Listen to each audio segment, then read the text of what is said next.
시청자 여러분 안녕하십니까? KBS 9시 뉴스 여러분 안녕하십니까? 여러분 안녕하십니까? 여러분 안녕하십니까? 여러분 안녕하십니까? 오늘의 주 뉴스입니다. 뉴스룸을 시작하겠습니다. 조중동이 계속 이렇게 경영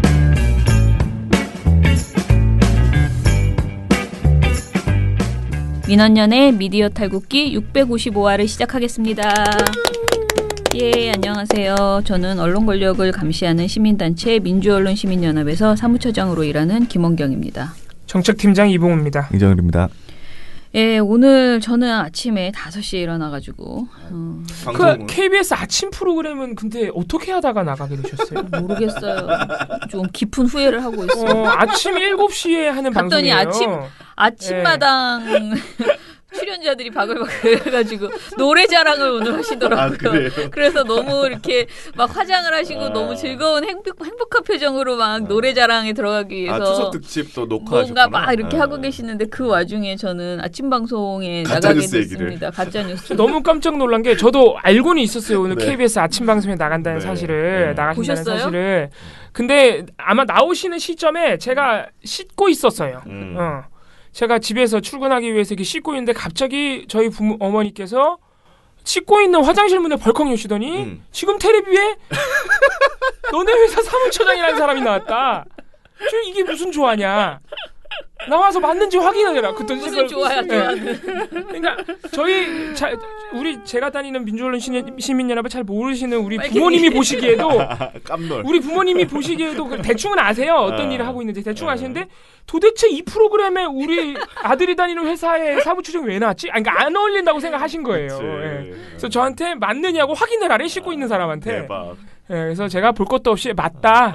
알고 있다. 그러고 씻긴 씻었는데 아무튼 그 정도로 조금은 이례적인 방송 출연이셨습니다. 예. 근데 이게 이제 아침 방송이다 보니까 너무 쉽게 하려고 하다 보니까 진짜 그냥 쉬운 내용, 깊이 있는 내용은 못하고 그냥 가짜뉴스 믿지 마셔라. 그런 어떤 미담 같은 추석에 주의하셔야 돼요. 뭐 이런 미담 같은 내용이었습니다. 근데 저는 나름대로 재밌었는 게 거기서 이제 인터뷰가 아니고 취재를 나갔더라고. 탑골공원에 할아버지들한테도 나가고 좋은 이렇게 취지였네. 했는데 아니 되게 열심히 만들었다고요? 네, 취재를 프로그램을. 나갔는데 취재 내용이 되게 재미있었어요. 그리고 특히 웃긴 게 부모님이 자꾸 가짜 뉴스를 보내주시는데 이제 부모님이 보내주시면 다 가짜 뉴스 같아서 안 본다라고 하는 인터뷰가 있었어. 그리고 또 한 할아버지는 내 친구들이 얼마나 믿을 만한데 그러니 내 친구들이 보내주고 다 믿어야 돼라고 하시는 분도 있고. 아 재밌게 잘 풀어냈네요. 네. 이게 또 네. 굉장히 심각해질 수 있는 사안인데 그렇죠. 굉장히 어떤 가족적인 의미를 갖고 와서 재미있게 풀어내신 것 같아요. 제작진이 굉장히 생각이 네, 좋으시네요. 제가 대본을 좀 봤거든요. 재밌더라고요. 열심히 취재를 했어요. 대본 봐도 재밌더라고요. 역시 KBS 정상화의 힘이 여기서 나오는 겁니다. 아침 프로그램에서 그러니까 그런 기획을 다 하셔. 아니 그럼 잘 나가셨네요. 네. 품도 되게 많이 들였고 맞아요. 되게 굉장히 재밌더라고요. 잘하셨네. 근데 너무 아침이라서 처음에서 힘드실 것 같아요. 너무 일찍 일어나서 가고요. 그거 끝나자마자 또 뉴스 공장으로 달려갔으나 뉴스 공장 오늘 2분도 얘기를 진짜 못한 1분 정도 하셨나요 거의? 2분은 했다는 2분? 네, 그랬습니다. 그래도 저는 알뜰하게 우리가 홍보하고 싶은 조선 동화 그 100년 청산 그쵸. 시민행동 이것에 대해서 이제 얘기를 했어요. 말을 꺼낸 김에 이 이야기부터 하면은요. 저희가 9월 12일 어제 맞나요? 어제 어제입니다. 하루가 너무 많은 일을 하고 지나가가지고 어제 조선동화 100년 그러니까 이 정확한 제목은요 너무 웃겨요. 저 웃겨가지고 자꾸 웃음이 나오는데 조선동화 거짓과 배신의 100년 청산시민행동입니다. 꼭 이런 이상한 이름을 지었어야 하는가에 대해서 나는 자꾸 웃음이 나오는데 배신은 우리 좀 선생님들이 웃긴데. 거짓과 배신의 100년 이 키워드를 포기하지 않으셔요. 물론 저는 동의합니다만은 세대 차이를 느낍니다. 그죠? 솔직한 마음으로 세대 차이를 느낍니다. 저는 확신하건대 굉장히 좋은 네. 운동이고 좋은 조직이고 앞으로 열심히 해야겠지만 민원연도 여기 당연히 같이 합니다. 네. 하지만 이런 네이밍 센스로는 10대, 20대의 관심을 이끌기는 거의 불가능하다. 근데 네. 거짓은 제가 이해하겠는데 배신은 어디 배신인가요? 뭐 민족을 배신했다. 민족을 배신하고 민주주의를 배신했다. 노동자를 배신하고 뭐 이런 거. 사실 배신한 건 아니에요. 처음부터 우리 편인 적이 없기 때문에. 아무튼간에 이 결론은 조선동아 거짓과 배신의 백년 청산 시민행동인데요. 줄여서 조선동아 백년 청산 시민행동인데 더 줄여서 조선동아 청산 시민행동으로 하기로 했어요. 조선동아 청산 시민행동. 네. 그래서 저는 또 이날 얼마나 웃겼는지 회의를 하는데 진짜 완전 난상토론이거든요. 근데 조동백이라고 줄임말로 해야 된다라는 말들도 있었는데. 조동백 괜찮네. 그건 좀 재밌네. 아, 그래요? 사람 이름 같고. 조동백. 근데 그 전국에 있는 조동백 씨에게 약간 신뢰가 될 수 있어서. 예. 전국에 조동백 씨가 몇 분이 분명히 있겠죠. 예. 자, 아무튼간에 그랬습니다. 뭐 돌마고처럼 그렇게 좀 줄여서 만들어야 된다라는 말도 있었어요. 아무튼 조선동아 청산 시민행동이 발족을 했어요. 그런데 양해 말씀드릴 것은 제가 전날 페이스북이나 민원연 페이스북 그리고 제 개인 페이스북으로 연명을 부탁드렸습니다. 그래서 사람들이 구글 폼으로 들어오셔서 많은 분들이 연명을 했는데요. 이 발족식 날은 개인의 연명은 전부 다 빼고 이걸 좀 더 많이 모으고 그 다음에 발표하자 이렇게 결의를 했고요. 발족식 날은 단체명만 연명을 했습니다. 그래서 56개 시민단체가 참여하게 됐습니다. 그리고 민원연은 그 중에서 대표님이 이제 공동대표로 들어가셔서 대표단체 보통 이렇게 연대가 되면요. 대표단체가 있고 그냥 참가만 하는 단체가 있고 운영위원 단체가 있어요. 근데 저희는 이제 대표님을 배출하는 주요한 일을 하기로 한 그런 단체가 됐습니다. 그런데 이제 사실 이 사업을 주력적으로 하는 것은 동아투이, 조선투이, 그리고 자유언론실천재단, 새언론포럼, 80년 해직언론인협의회, 즉 다시 말해서 어르신들이라는 것이죠. 어르신들이 이걸 굉장히 중요하게 생각하고 선배님들이 그분들의 뜻을 우리가 받아서 전국언론노조, 민원연 등이 그분들은 발상을 하고 우리는 그걸 실현한다. 뭐 이런 생각을 가지고 이 일을 어찌 보면 좀 당연한 것 같은 게 조선동아 100주년 단체니까 네. 조선투이, 동아투이 선배님들이 그러니까요. 하시는 게 하신 것 같긴 네. 하네요.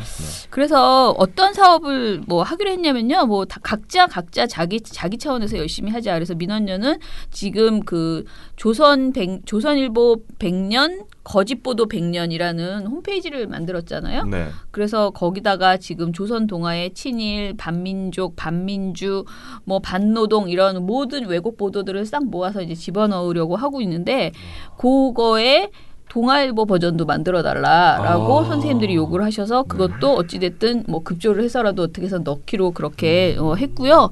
동아 투이 당시에 동아 백지 광고를 내주셨던 많은 시민들이 있어요. 네네. 근데 그 백지 광고 해주셨던 시민들을 모으고요. 또 그리고 안티조선 운동을 같이 하셨던 분들이 많습니다. 그래서 이분들도 모으고 해서 동아 조선을 반대했던 수많은 사람들을 다 결집시킨다. 그래서 그분들이 개인 연명을 해서 우리가 그 이런 선언자 명단을 계속 늘려나가는 이런 작업도 좀 해보려고 하고요. 제일 중요한 거는 이 신문의 실체를 우리가 국민에게 알리는 거거든요.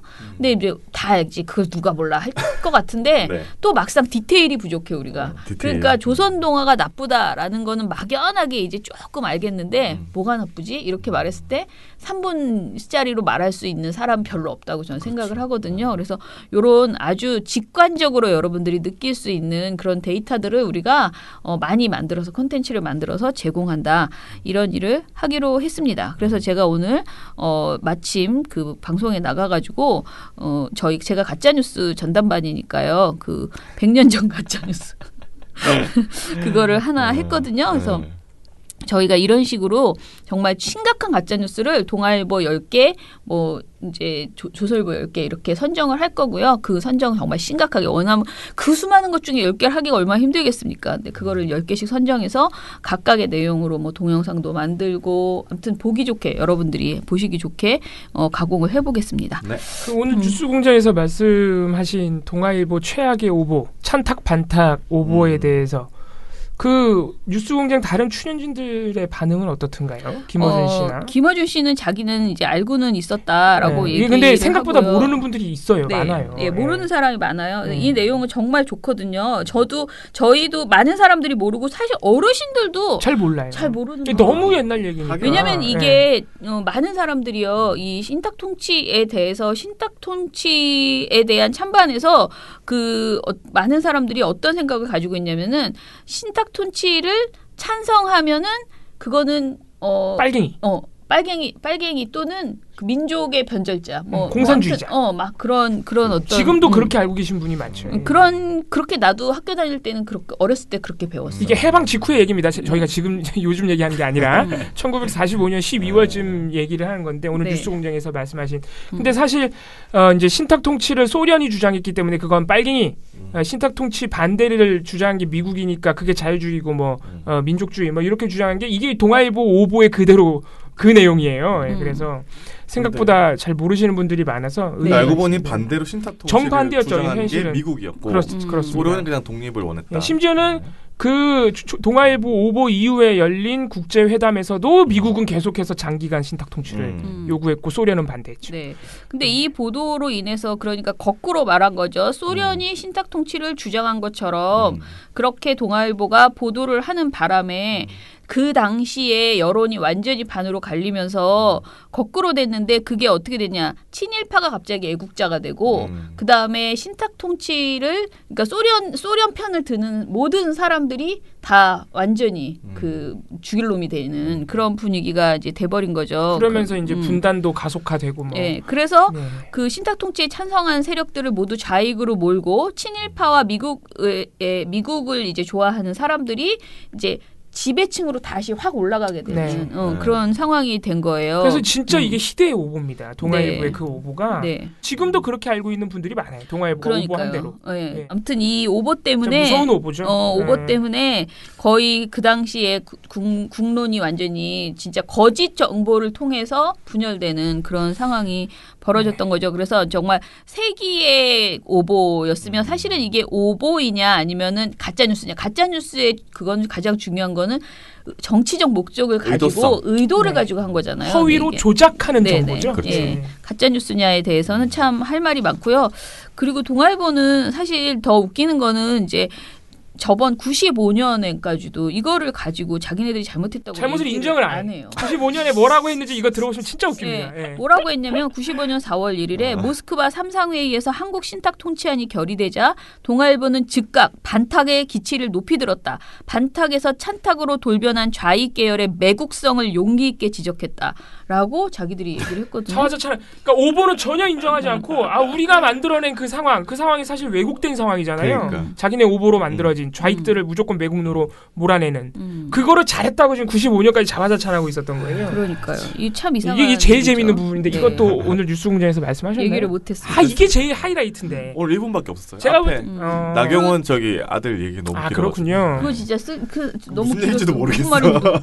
그 조선일보는 아무튼 그때 더 웃긴 거는 죽음으로 신탁 통치에 항거하자라는 호해를 발행을 했습니다. 그러니까 이게 동아일보가 먼저 오보를 쐈지만 조선일보 가만히 있을 수 없다. 우리 더 세게 해야 돼. 죽음으로 신탁 통치에 항거하자. 이렇게 하는 호해를 발행하기도 했다라는 거죠. 그러니까 지금 조선 동아가 왜 저러나 생각해보면 그렇게 우리가 참 이상하게 생각할 필요는 없다. 자, 아무튼간에 그렇습니다. 네. 자, 그러면은 근데 조선 동아 얘기를 좀 더 하자면은 네. 조선 동아가 100년인 거는 사실 내년입니다. 네. 왜냐하면 두 신문 모두 1920년대에 탄생을 했고 아시다시피 두 신문 모두 친일 인사들이 처음부터 발행을 했던 신문들이고 지금까지도 그 역사가 사실 100년이라는 게 짧은 세월이 아닌데 놀랍게도 조선일보는 2년 연속으로 가장 불신하는 언론 매체 1위를 차지했습니다. 작년이랑 올해. 심지어 올해 불신하는 정도가 더 올랐습니다. 작년 20.5%에서 올해는 24%. 이거는 시사인이 실시한 조사입니다. TV조선도 불신하는 매체 3위를 차지했습니다. 아무튼 네. 그런 신문이 100년 지속된다는 게 참 신기해요. 예. 더 웃긴 건 뭔지 아세요? 압도적으로 불신하는 매체 1위거든요. 조선일보가 24%로 불신율 1위인데 더 재밌는 거는 가장 신뢰하는 매체 1위도 조선일보예요. 그러니까 완전 양극화돼 있다는 거죠. 예. 근데 이제 아이러니네요. 불신하는 매체 1위는 다른 매체들에 비해서 압도적인데 신뢰하는 매체는 차이가 작습니다.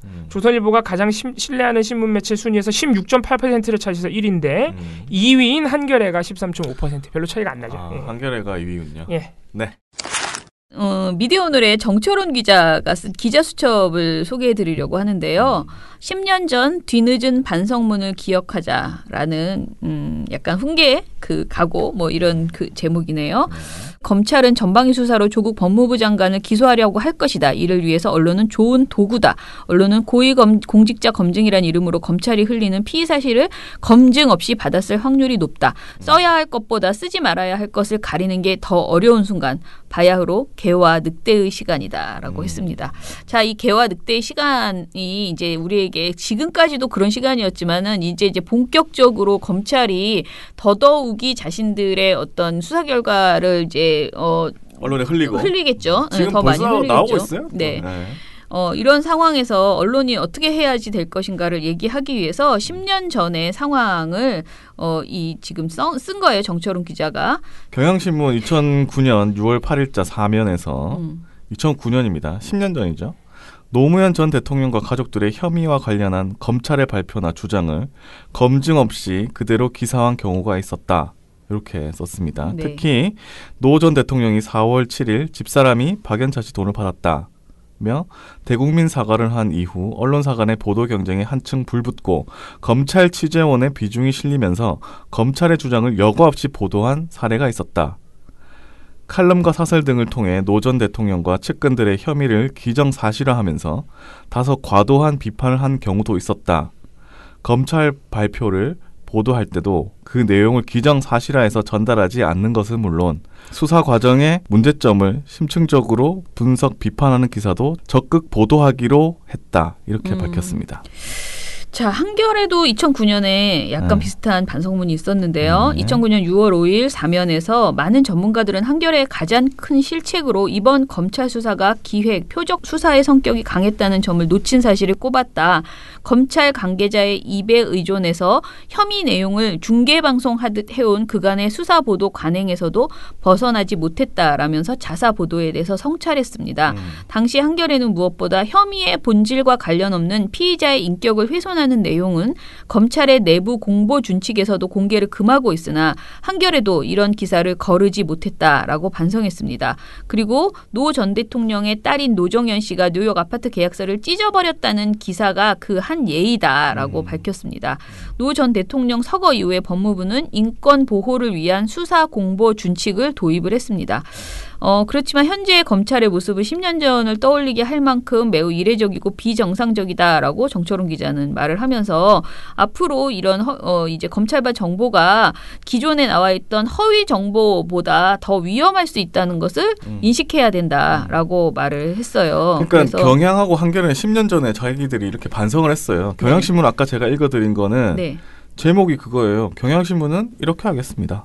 무죄 추정 원칙 엄격 적용, 보도 때 반론 상세히 반영 이렇게 썼어요. 네. 그리고 한겨레도 제목이 표적 사정 맥락 못 짚고 검찰 발표 의존. 자기네들이 자기 기사를 이렇게 비판을 했어요. 반성을 하고. 아무튼 간에 10년 전 반성문을 또 쓰지 않는 게 중요하다. 쓰지 말자. 제발 반성문 쓰지 않도록 지금부터라도 잘하자. 뭐 이런 취지의 글이었습니다. 정철웅 기자의 글이었는데 10년 전에 이렇게 반성문 쓴 경향 한겨레. 그 기자들은 다 어디 갔는가? 뭐 이런 건가요? 다 어디 갔네. 지금 10년이 지났으니까 높은 자리에 계시겠죠. 또 10년 뒤에 또 쓸 겁니까? 예, 그러지 않도록 되기를 기원합니다. 이건 이제 JTBC 얘기인데요. JTBC가 또 이 조국 지금은 장관이 됐죠. 조국 법무부 장관과 관련해서 또 지금 논란의 중심에 서 있습니다. 이 논란이 촉발된 것은 9일 보도입니다. JTBC가 조국 장관이 임명된 9일 날 조국 장관 부인인 정경심 동양대 교수가 자신의 SNS에 일종의 해명의 글을 쓴 것을 두고 JTBC가 비판 보도를 냈어요. 심지어 이 날이 그 페이스북 계정을 연 날이에요. 예, 여러 가지고 이제 해명글을 썼던 그런 날인데 JTBC가 이제 손석희 앵커의 앵커 멘트와 기자의 리포트 멘트를 통해서 이 해명글을 쓴 정경심 교수를 강력하게 비판했습니다. 비판의 요지는 두 가지입니다. 첫 번째, 이거는 손석희 앵커가 직접 말한 것인데 조국 장관이 임명된 오늘 부인인 정경심 동양대 교수는 자신의 페이스북 계정을 열었습니다. 여기에 글을 올리면서 각종 의혹에 대한 해명에 나선 것인데요. 피의자 신분인 법무부 장관의 부인이 직접 여론전에 뛰어드는 것은 이거 적절하냐 하는 지적도 물론 나오곤 있습니다. 라고 손석희 앵커가 말했고요. 이제 두 번째 비판점은 이겁니다. 피의자 신분인 법무부 장관 부인이 직접 여론전에 나서는 건 수사 공정성을 해칠 수 있다는 비판이 이어졌습니다. 이제 이 두 가지 비판에 대해서 너무 비약한 것 아니냐, 논리적 비약 아니냐, 그 근거는 무엇이냐? 정경심 교수는 그러면 아무런 해명도 하지 말라는 것이냐? 아니 SNS도 못하게 하면 어떡해?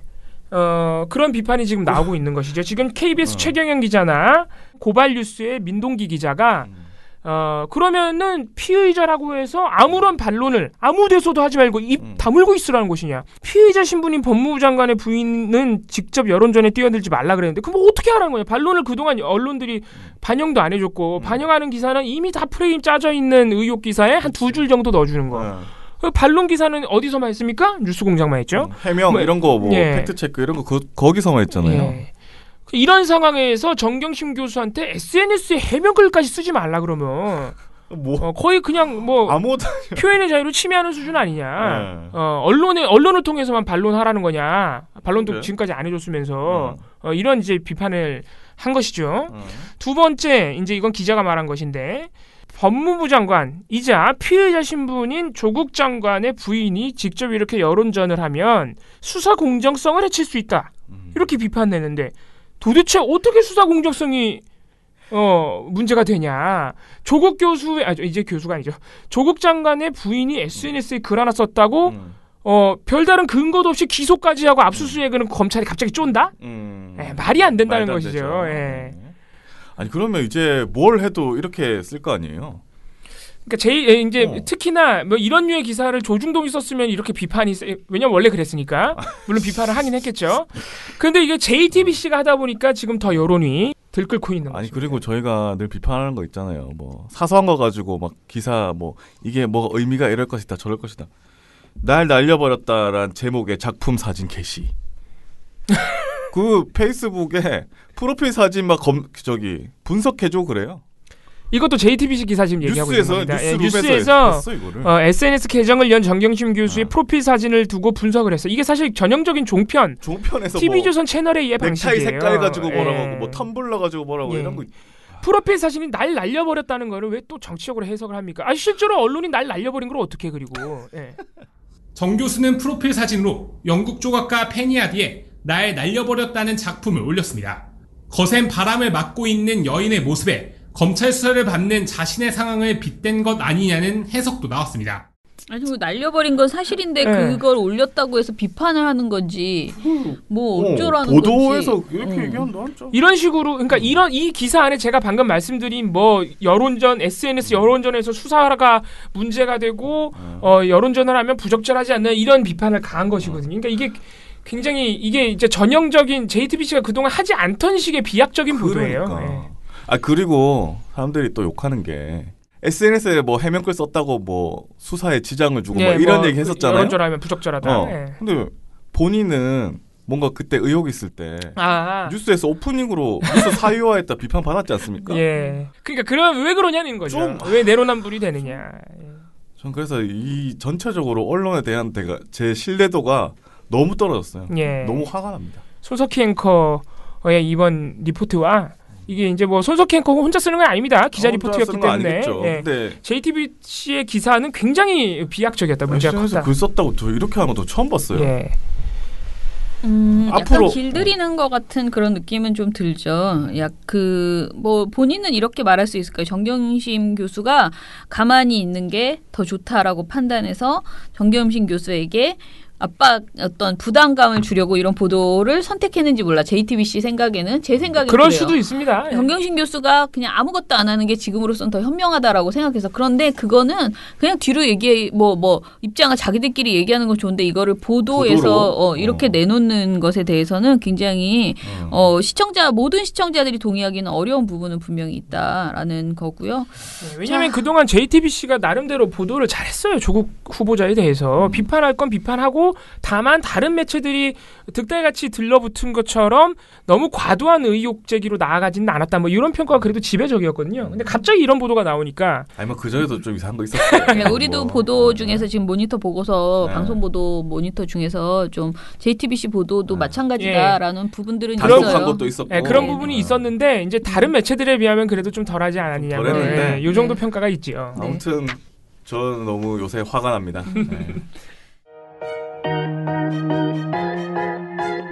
좋은 보도, 좋은 방송, 매달 시상식으로 보수 언론의 왜곡 보도, 매주 프레임 체크 영상으로 놓쳤던 언론계 소식, 매일 미디어 탈곡기로 혹시 자네도? 가입했지, 민원연. 언론과 무제한 친해지리, 민주언론 시민연합.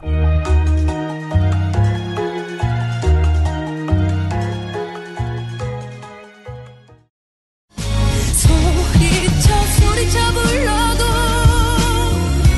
아무리 네 이름 불러 민원연 입장. 대답 없는 너. 대답 없는 너. 예, 저희가 예전에는 우리 배난활동가 김세옥 팀장이 있을 때는 주성치라는 코너를 만들었었죠. 주장 성명 치어스라는 것이었는데 그렇게 귀여운 거는 이봉훈 팀장하고는 좀 하기가 힘들 것 같고요. 그냥 민원연 입장이라는 코너명을 만들었습니다. 제가 자주 출연하지 않기 때문에 네. 굳이 코너 이름까지 없어야 된다. 네. 왜냐하면 그분들은 나름대로 주기적으로 출연하는 날이 정해져 있었잖아요. 자주 출연하셔야 됩니다. 좀 아니, 딱 논평을 그럴- 많이 쓰셔야지 딱히 된다는 그럴 부담을 팍팍 의지는 드리며 없습니다. 일을 많이 하라는. 우리 다른 활동가들이 워낙 훌륭해서 굳이 저까지 그럴 필요가 없다. 예. 자, 이 내용은요. 제가 지난 목요일에 밤에 야근을 하고 있었습니다. 근데 전화가 왔지요. 전화를 받았더니 깜짝 놀라는 거예요. 자기가 걸어놓고. 그러면서 어머머머 전화를 받네? 막 그러셨어요. 그러면서 보통 저녁에 전화하면 전화를 퇴근했으니까. 받을 줄 몰랐는데 전화를 받으셔서 그러면서 이제 약간 어떤 시민이 시민 어. 제보자시죠. 아. 그러면서 내가 지금 메일을 보냈는데 그 메일을 스팸으로 알고 그냥 지우실까봐 전화를 했다. 그럼 좀 자세히 읽어봐 달라라고 했고요. 조국 후보 관련해서 내가 네이버에서 검색을 해보니까 기사량이 계속 바뀐다. 내가 그걸 다 캡처해서 보내줬으니 그걸 좀 검토해 달라라고 했습니다. 그래서 제가 그 내용을 좀 읽었어요. 아주 그냥 그걸 딱 열었는데 너무 많은 거예요. 캡처한 게 한 30개를 캡처하셨어요. 그래가지고 제가 그 캡처한 내용들을 엑셀로 다 정리를 했습니다. 제 밤중에 사실은 일이 되게 많았는데요. 또 이게 시급한 문제일 수도 있다라는 생각이 들었어요. 그때 그 시점에서는 목요일 날은. 그래서 요거를 다 캡처를 해서 이제 여기저기 보냈습니다. 그러니까 제가 정리를 해서 엑셀로 정리를 해서 이 사안을 그 제보자의 취지를 다 정리를 해서 자문을 얻어야 되니까. 자문을 얻기 위해서 여기저기 보냈습니다. 그랬는데 자문을 해주신 모든 분들이 도대체 무슨 일인지 모르겠다. 그러니 네이버에 공식적인 질의를 하자라는 결론에 이르렀습니다. 그래서 일단은 이 사안 자체를 말씀을 드릴게요. 저희가 받은 제보의 내용을 정확하게 좀 알려주세요. 저희가 이제 우리 민원연의 시민분이 제보를 한 내용은 조국 후보라는 키워드로 네이버에서 기사 검색을 했을 때, 뉴스 검색을 했을 때 시시각각 때로는 굉장히 짧은 시간 안에, 때로는 한 다음 날쯤 이렇게 시시각각 그렇게 조국 후보라는 키워드로 검색을 했을 때 기사량의 증감이 이해할 수 없을 수준으로 너무 급격하게 변한다는 거예요. 심할 때는 50만 건씩 사라졌다가 다시 한 10만 건이 생겼다가 기사량이? 예, 그것도 하루가 아니라 예를 들어서 뭐 한 3-4시간 만에 또는 한 반나절 만에. 그러니까 예를 들어서 내가 어제 밤 10시에 검색했을 때는 한 100만 건이었는데 다음날 아침 6시에 똑같은 키워드로 검색을 해보면은 50만 건밖에 없는 거예요. 50만 건씩 사라지고. 그러니까 사실 생각해보면 말이 안 되잖아요. 그렇죠. 이거 말이 되나? 원래 기사량이라는 게 어떤 나름대로 네이버의 알고리즘이나 그 시스템이 있겠죠. 너무 오래된 건 이렇게 없애고 검색했을 때 노출되지 않게 이렇게 사라지게 하고 하면은 어느 정도 증감이 있을 수는 있지만은 전반적으로는 일정해야 되는 게 우리 상식 수준에 생각해 보면은 그렇잖아요. 특히 조국 후보처럼 기사가 계속 쏟아져 나오는 그런 이슈일 경우에는 더더욱 그렇죠. 뭐 언론사가 지우지 않는 이상. 네. 그런데 막 50만 건씩 사라져? 그러면 이상하잖아요. 딱 봐도. 그렇죠. 우리 제보자의 취지는 그거였던 거예요. 이상하다. 이분이 게다가 이게 보면은 오전에만 많이 지워지는 것으로 이 캡처본에서 그렇게 돼 있어요. 이분이 저녁에도 하고 새벽에도 하고 정말 부지런하게 열심히 하셨네. 정말 부지런하게 하셨거든요. 근데 제일 극단적인 것은 9월 1일 오전 7시에 그 전날에 비해서 그러니까 마이너스 51만 건이 된 거예요. 어이구. 그리고 또 9월 1일 오후 밤 11시에는 65만 건이에요. 그 조회수가 그러니까 조회수가 아니라 그러니까 기사 수가. 그런데 9월 그 다음 날 그러니까 그 1시간 이후에 딱 1시간 후에 마이너스 57만 건이 됩니다.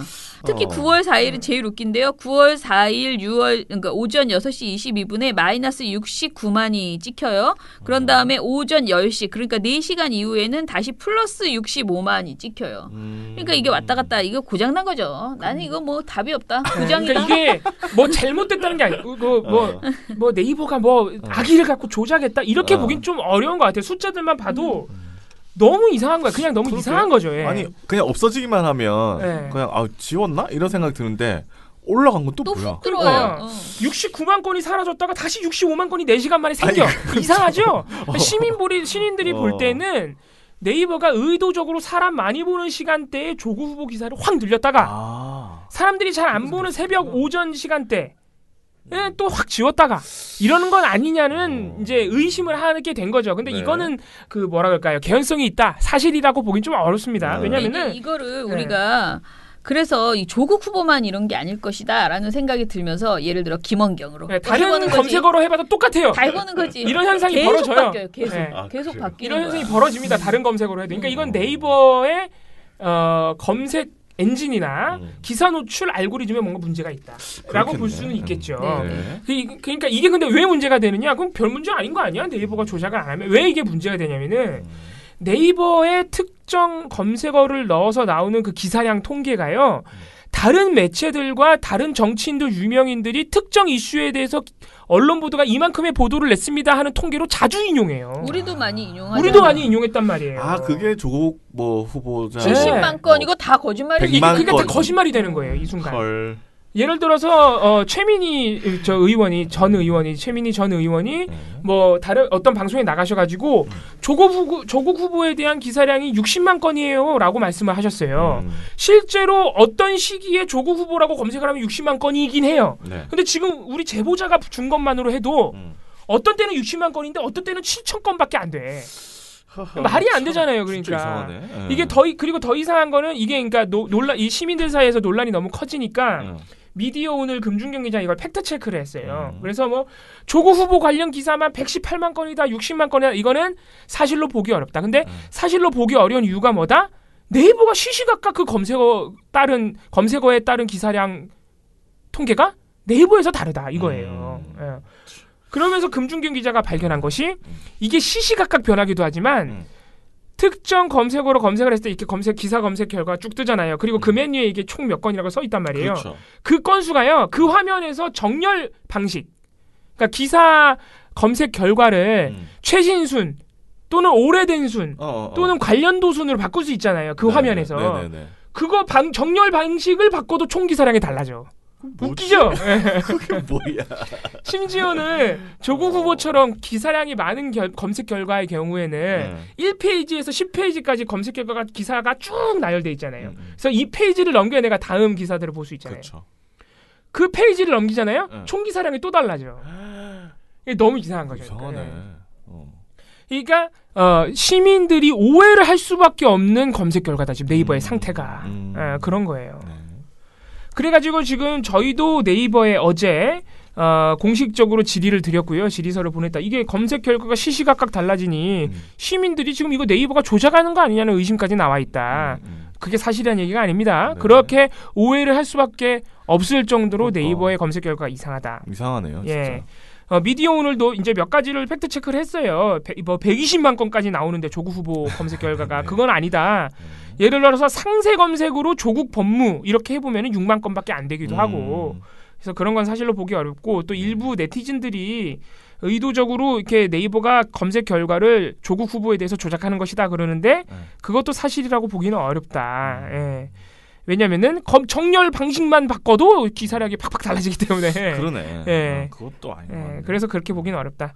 지금 네이버가 미디어 오늘이 취재를 하니까 간단하게 답변을 하긴 했는데 뭐라 그랬냐면은 검색 엔진에서는 색이 난 총 문서 집합이 주기적으로 바뀌는데 색인 갱신 시점을 기준으로 직전과 직후의 총 문서 수 사이에 차이가 발생할 수 있다. 검색 효율성을 위해서 유저의 검색 결과를 캐싱하는데 시점에 따라 캐싱된 결과가 차이가 나기 때문에 총 문서의 차이에 영향을 줄 수 있다. 이게 무슨 말이냐면은 무슨 말인지 모르겠는데. 이제 검색 엔진에서 시민들이 고장 검색을 고장이 났다기보다는 이 네이버가 쓰고 있는 개발한 검색 엔진, 그러니까 쉽게 말해서 검색 결과를 노출하는 시스템이 검색을 할 때마다 그 검색 결과를 노출하는 문서들, 그러니까 기사들의 집합을 바꾼다 이거예요. 시시각각 실제로 시시각각 바꾼다. 예. 근데 조국 후보처럼 기사가 시시각각 너무 많이 쏟아져 들어오는 기사는 그 문서 집합 역시, 그러니까 검색 결과를 노출해야 되는 네이버의 시스템 알고리즘 역시 기사가 계속 시시각각 파파파박 들어오고 있기 때문에 노출해줘야 되는 그 기사들의 집합도 계속 시시각각 바꾸고 있다 이 말이에요. 그러니까 조국 후보처럼 이슈가 큰 경우에는 검색 결과가 그때그때 계속 바뀔 수도 있다 이 얘기인데 이게 납득이 안 되죠. 근데 그러게 좀 아이 납득은 그거 안 돼. 내가 보기에 다 비겁한 변명이시. 예, 변명, 그러니까 더 구체적인 답을 내놔야 돼요. 네. 그래도 말이 안 되는 게 오히려 그러면은 그럴수록 그 알고리즘이 더 일정한 기준을 가지고 예를 들어서 기사가 많이 쏟아져 나오고 있으면은 어떤 시점부터 어떤 시점까지만 잘라서 계속 내보낸다 그러면 오히려 기사 수가 일정해야 돼요. 일정하고 제 생각에 줄어들 수는 없을 것 같은데. 네. 그렇게 되면. 이게 막 70만 건씩 사라지고 이런 일은 없어야 된다는 거죠. 그러니까 네이버가 지금 답한 그러니까. 것으로도 네. 70만 건씩 사라졌다가 다시 70만 건이 생기는 일은 생기면 안 돼요. 그러게요. 네. 더 이상하죠. 그리고 더더욱 말씀드리지만 조국 후보뿐만이 아니고 다른 검색어에서도 이런 일이 발생하기 때문에 전반적으로 이 알고리즘을 믿을 수가 없는 상황이다. 이 검색 엔진을. 그래서 네이버가 저희가 공개 질의해서 저희가 전화도 드렸는데 저희는 다음 주 화요일까지 답변을 요구했는데 다음 주 화요일까지는 추석 연휴가 껴있어서 좀 어렵겠습니다. 근데 다음 주 안으로는 어떻게 해서든 답변을 드리겠습니다라고 일단 답을 주셨어요. 근데 네이버가 항상 이 뭐라 할까요? 고객 대응팀? 이 굉장히 항상 이렇게 친절해요. 뭔가 질의하거나 하면은. 그런데 실제로 답은 그렇게 친절하지 않습니다. 그렇게 구체적이지 않아요. 그래서 대답 없는 너라고 저희가 말씀을 드렸는데 이번에는 좀 구체적인 답변을 기대해 보겠습니다. 네. 아무튼간에 이것을 열심히 이렇게 캡처를 해주신 의지의 한국인 우리 제보자분께 진짜 감사드립니다. 대단하십니다. 네, 대단하시고요. 그 의혹을 갖고 내가 이거를 좀 더 구체적으로 나올 때까지 시간대별로. 계속 30번 넘게 그걸 캡처를 하신 거잖아요. 그러니까 이분 제보자분의 결과를 보면 시민들이 더 의심할 수밖에 없는 게 조국 후보자가 지명됐던 8월, 그러니까 이제 우리 제보자께서 8월 25일부터 9월 5일까지 하셨어요. 9월 5일이면 청문회 직전이죠. 네. 바로 전날이죠. 이 8월 말경에는 그래도 등락이 적을 때는 한 3만 건 정도 사라졌다가 생겼다가 많을 때는 20만 건 정도 생겼다가 사라졌다 해요. 근데 청문회가 다가오잖아요. 그러면 막 60만 건씩 사라졌다가 생기는 거예요. 그러니까 시민들이 보기에 이것 봐라. 청문회가 다가오니까 더 심하게 하네. 이렇게 생각할 수밖에 없죠. 네, 네. 어. 자, 그래서 네이버에 답변이 오면 저희가 잘 들어서 납득할 수 있는지 아무튼간에 좀 따져보겠습니다. 그럼 방송을 다시 한번 또 할게요. 자, 그러면 우리 드디어 추석 연휴가 되었습니다. 그 추석 연휴인데요. 저희는 이제 녹음을 좀 미리 해놓고 가려고 하고요. 이미 진행했던 녹음이 있죠. 박서군 민원연 전 공동대표의 인터뷰를 저희가 했어요. 날 잡구나 민원연에. 고생 많이 하고 계십니다. 네. 우리 PD 두 분이랑 네. 저도 글로 정리하느라 고생 좀 했는데. 그래서 박서훈 대표님 인터뷰를 두 편으로 나눠서 들려드릴 거고요. 그리고 지금 조국 후보, 그러니까 조국 장관 관련돼서 방송보도 모니터, 신문보도 모니터.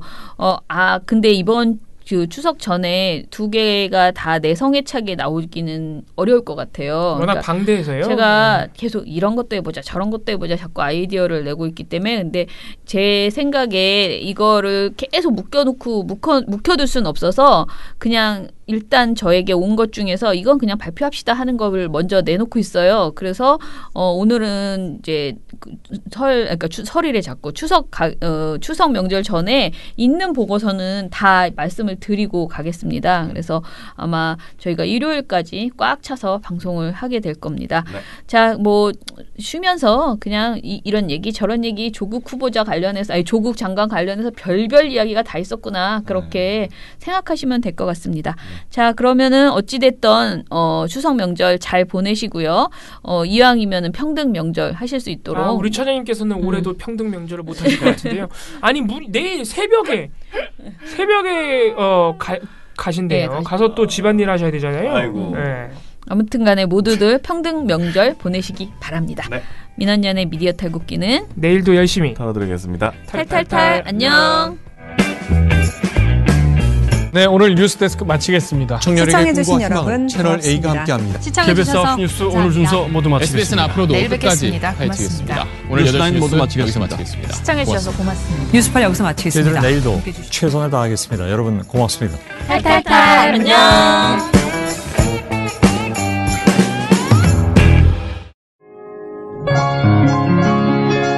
언제나 시민을 위해 어느 것 하나 부족함 없이 시민을 위해야 하는 언론 함부로 왜곡하게 놔둘 수 없습니다.